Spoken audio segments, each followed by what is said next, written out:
Well, yeah. I mean, in some ways, because the screen experience has converged. Like your day-to-day life is working with a computer. You're on a screen. You watch a screen at home. In many ways, I feel that we're at peak attention. In other words, that in some ways the war for attention is already lost. There really isn't any attention to spare, and that what people are mostly looking for are anything that can be presented to them that will actually save them some time and give them a respite from the screen. So that's one aspect of what's going on. But on the other hand, of course, it's like we have such wonderful content today that everybody wants to watch, but they want to watch it in their own way at their own time. And so I see a lot of really interesting things going on there where you've got 4K moving to 8K and extraordinary immersive experiences possible through the technology at the same time that you may be handing off that same content to your mobile phone when, like you move to another space. And you consider that to be completely natural. In other words, a lot of the conversation around, let's say, production values and things like that, all of a sudden gets lost in the thought that, frankly, you're going to be handing things off between an 8K TV and a mobile phone and not really think about it too much. You're still going to watch the story. So there's a lot of really interesting things going on, and I think there is something of a renegotiation going on between the viewer and the media companies and the people who own and create content today. Another aspect of it that I think a lot about is that the user, the public, the consumer, they are all very much taking part in content creation. So it's not just UCG the way we talk about it in social. When you look at Snapchat, you look at the idea that basically media is coming in and media is going out, but it's being touched by that user on its way towards an extraordinary strip of little mini videos that people are just sort of watching all the time. And it's a really interesting phenomenon to see that. So I think that also figures into the value proposition. In other words, I think people think of themselves now as contributing to the value of any piece of content, not only with their own creativity, but also through their own distribution. The person is a more powerful distributor than a content company is today or a network. So they feel that they're contributing to the value of content, and therefore they feel a little bit more ownership in it.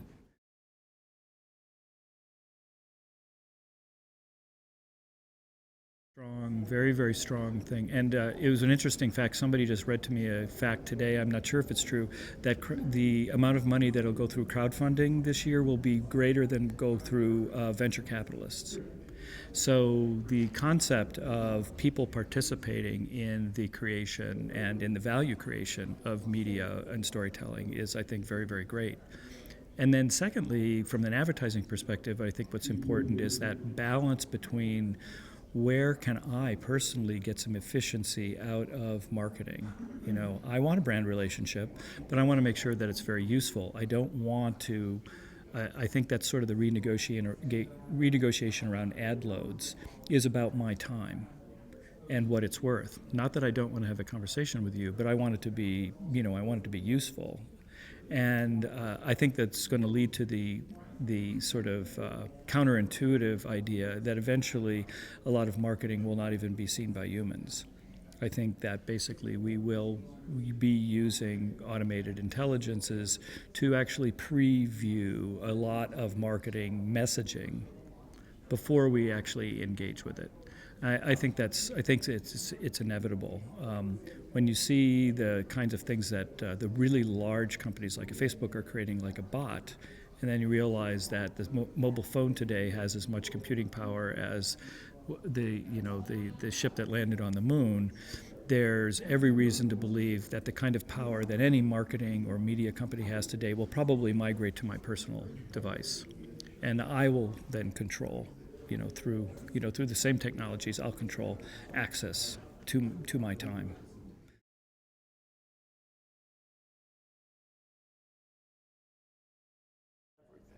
There's a woman at Google, for instance, who is in charge. She was a filmmaker who is now at Google in charge of their immersive content studio.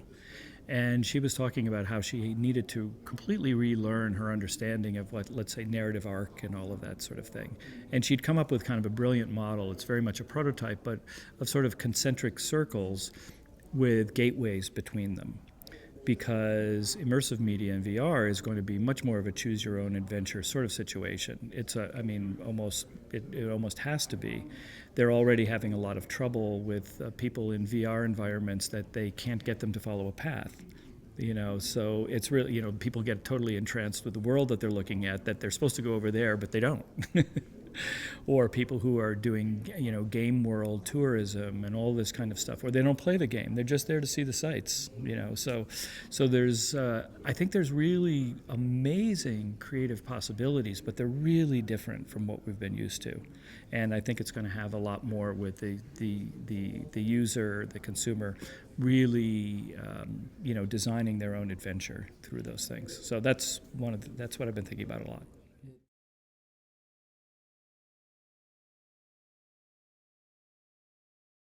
I run a conference also called Create Tech, and we had a number of sessions on VR, and I think there were some folks from Framestore, and they were talking about that. They were doing some amazing work for Game of Thrones or something really big property.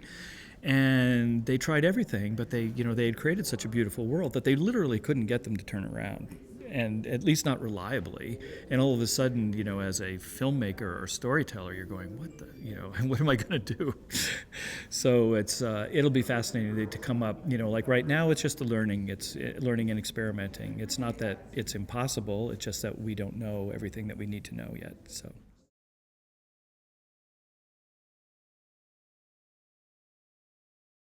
Well, that's sort of interesting. Right now, one of the other things we think a lot about from an interface design standpoint is that you have micro generations. We used to talk about the different generations and demographics in terms of expectations and habits and everything.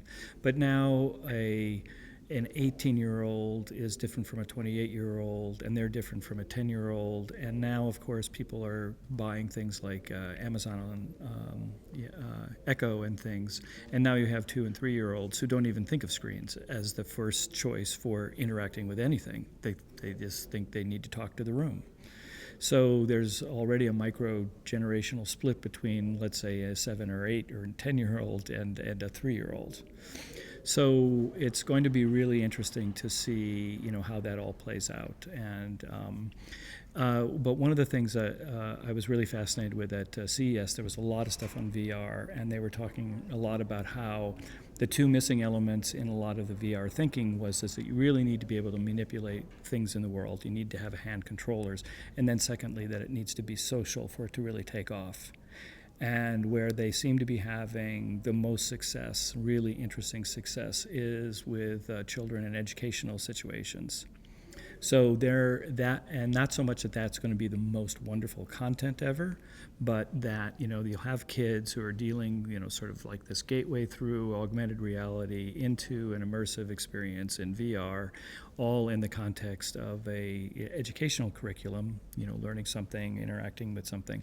And if that becomes something of a habit and an expectation of how any human then deals with the world, then the use case I think will derive from that. Those are the same kids who, when they're 15-year-olds, will be programming games for their favorite environment, and we'll be seeing things that probably people my age wouldn't even be able to imagine. So that's the way it feels like.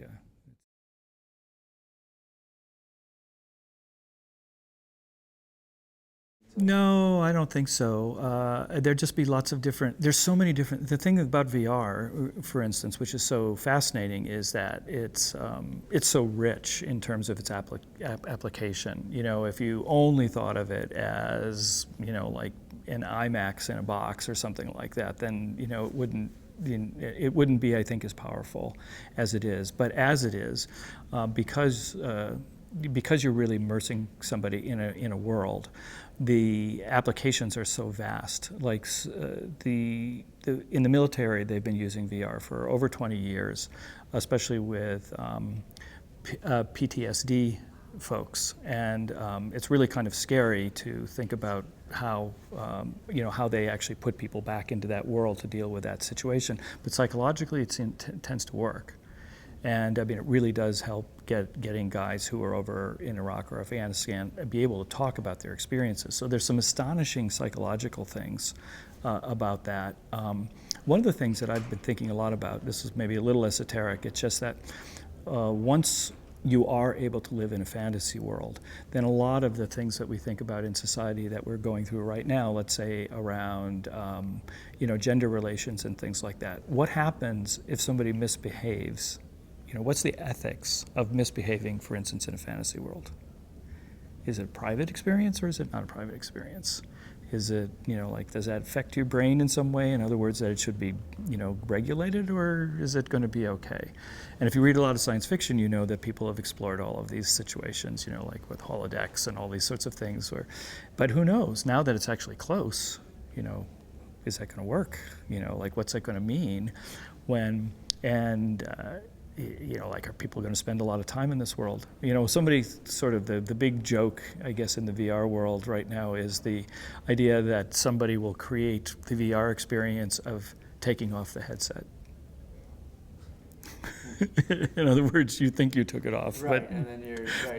but you never did. This is the movie story where the person wakes up from a dream and then they wake up from another dream, and you're like, I don't know which dream you're in. That's right. Like, yeah. So it's really, so you have all of those psychological dimensions, those physiological dimensions of actually being immersed in a world that we've never really had to deal with before from an artistic standpoint, if nothing else.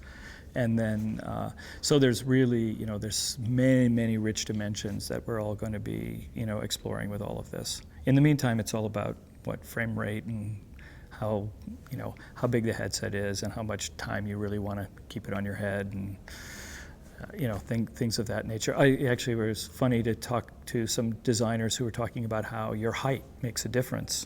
So if you're playing a game with somebody and they're like 2 feet shorter than you are, where is the thing?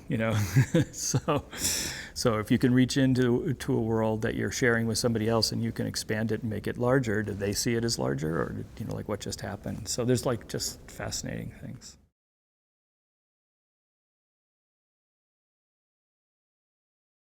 It's great to be here. I'm really, glad to have come back to NAB since last time I was here was '97, but, and look forward to coming back.